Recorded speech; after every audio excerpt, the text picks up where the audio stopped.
Hi everybody, Eve Everett here, and it's this week's What's Sold on eBay, and this is going to be a vintage clothing edition along with some various accessories and even a mother's little helper purse. But first, let's take a look at something that almost caused me an awful lot of heartache. This is it's not antique, it's a vintage Chinese embroidered silk black blazer.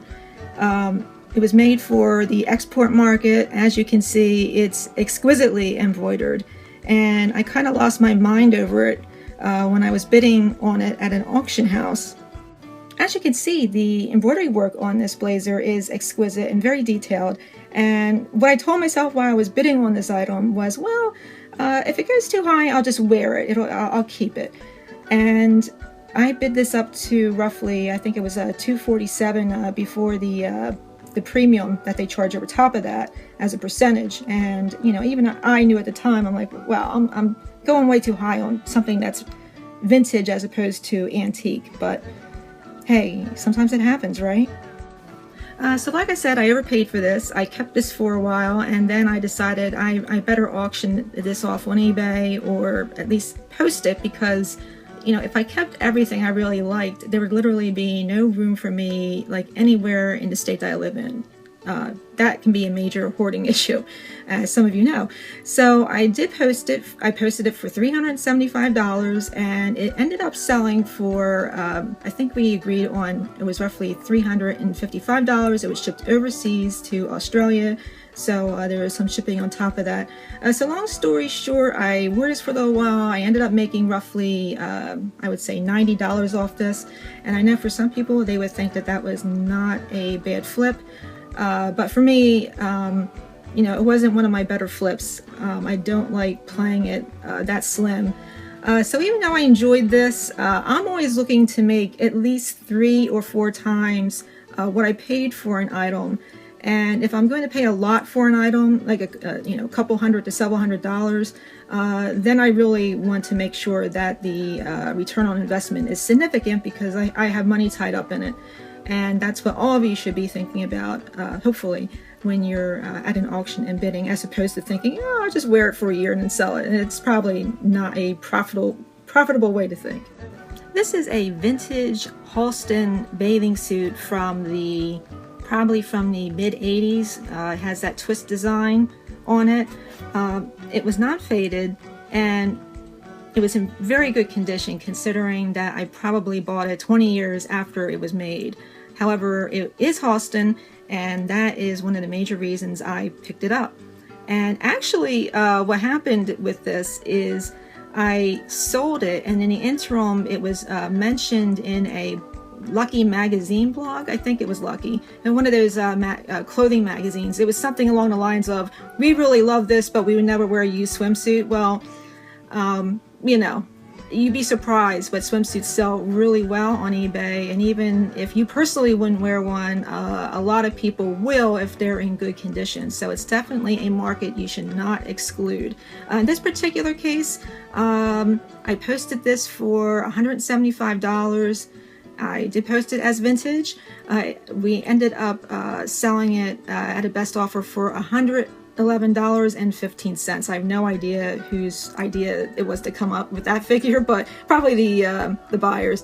So $111.15, and that went to California. This is a pair of vintage gloves. They're essentially like a nylon polyester blend with a, as you can see, a white rippled insert. These were made by Pierre Cardin in their very iconic period of design in the 60s. They're really, really interesting. I'm sure that they were bought solely for the fact that they were made during one of their stronger design periods. And I sold this pair for $26 plus shipping. This is a Christian Dior beaded belt that was made in the 80s. As you can see, it's got a little stain there. And it was as you can see, it's a very 80s design and a very 80s belt. It was one of those belts where they unbuckle behind at the back. Whoops, sorry everybody. I don't know why those pictures are turned. Anyway, real quickly, this was made in a time where Dior was essentially licensing their name off to just about anybody that was interested in using it. So when you see items from like the 70s through the mid 90s, keep this in mind. They can be authentic to Dior. However, they can also be authentic licensed Dior, which this likely was. And even though this item, probably was licensed Dior as opposed to directly from the Dior fashion house, it still did very well, and I got $45 for this on best offer. This is an Hermes silk scarf. It has a very pretty design on it.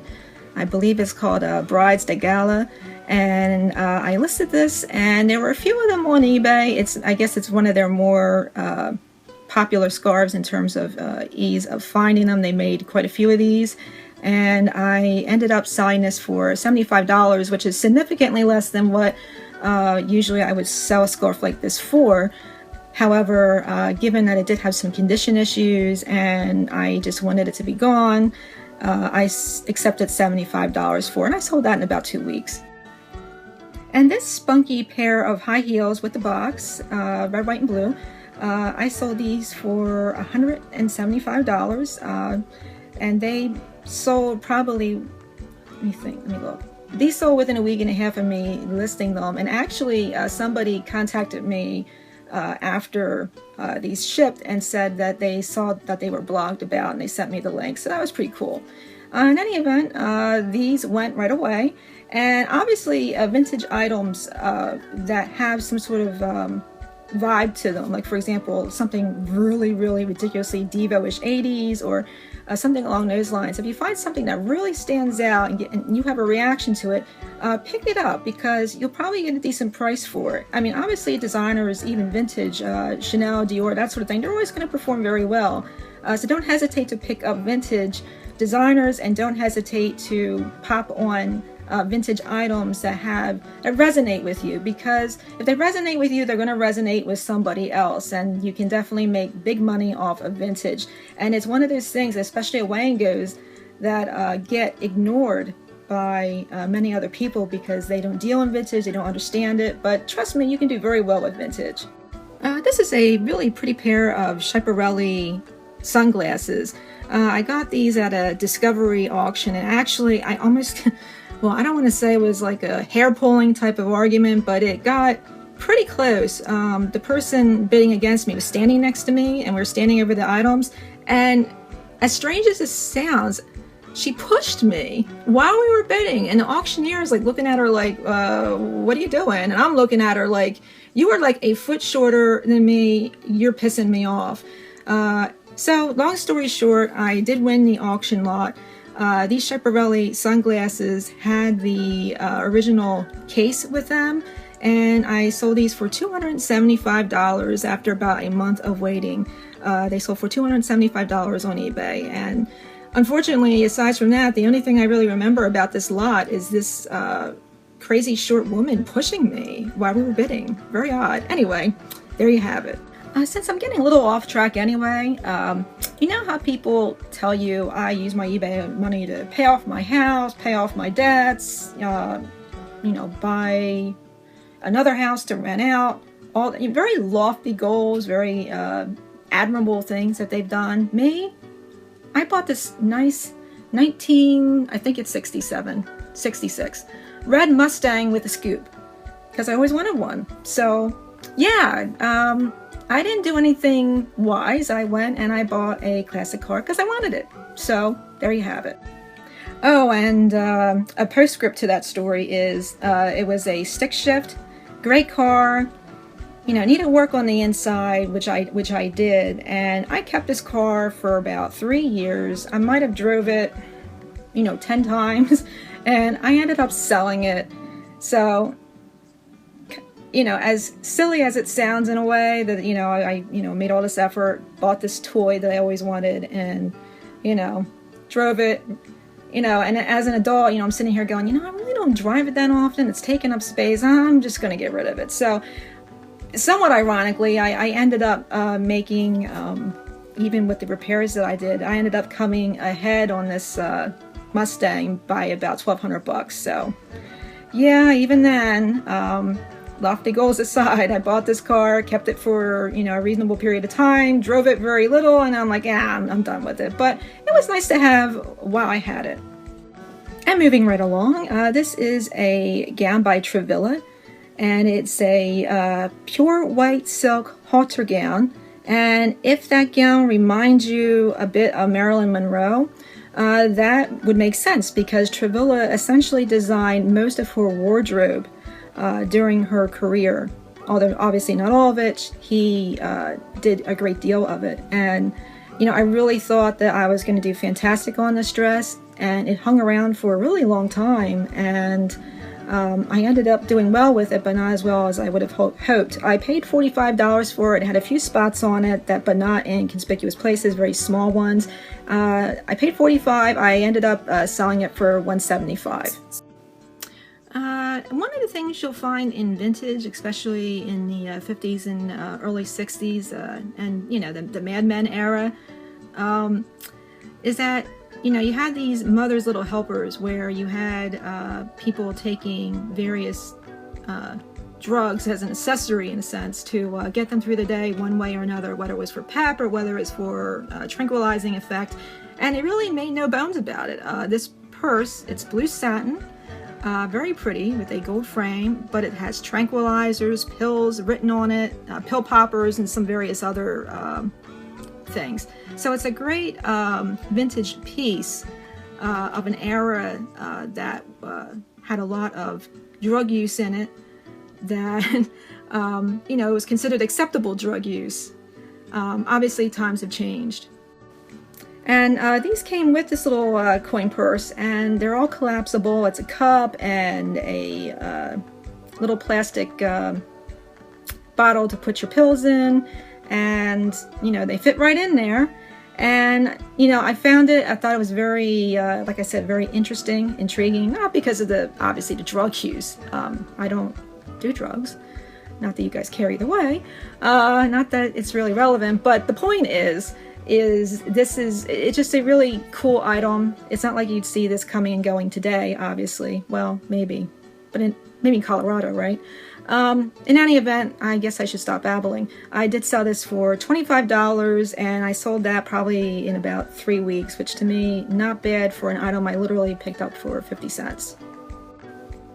All right, everybody, this is a new tag Bonwit Teller vintage purse with a zip compartment on the back of it. And again, it's one of those items that I saw with a bunch of other stuff. I picked it up. I paid probably about 75 cents for this. I guess whoever had it didn't really know what they had, so I was delighted to pay what I paid for it. And I actually didn't research this. This is one of those things, like that fabric print that you see there. That is Bonwit Teller's print. In the mid-century, they used that on boxes, packages, everything. And this accessory happened to have their print on it, and it still had its original tag. So I listed it for $45.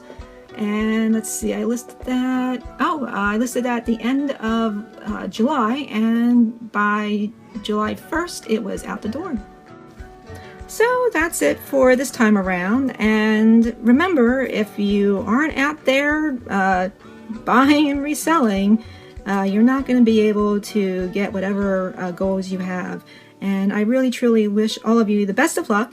If you have any questions, hit me up at eve@eveeverett.com. Please subscribe. It's nice to see when more people subscribe, because that way I know that people are watching these videos. And like I said, if you have any questions, let me know. See you next time. Oh, and real quick, if you didn't see part 1 of my bulk jewelry video from Goodwill, check it out. And I will be posting part 2 shortly, and I'm finally going to get around to posting that organization video sometime later in the week. I put it off because of some things that came up. All right, guys, peace.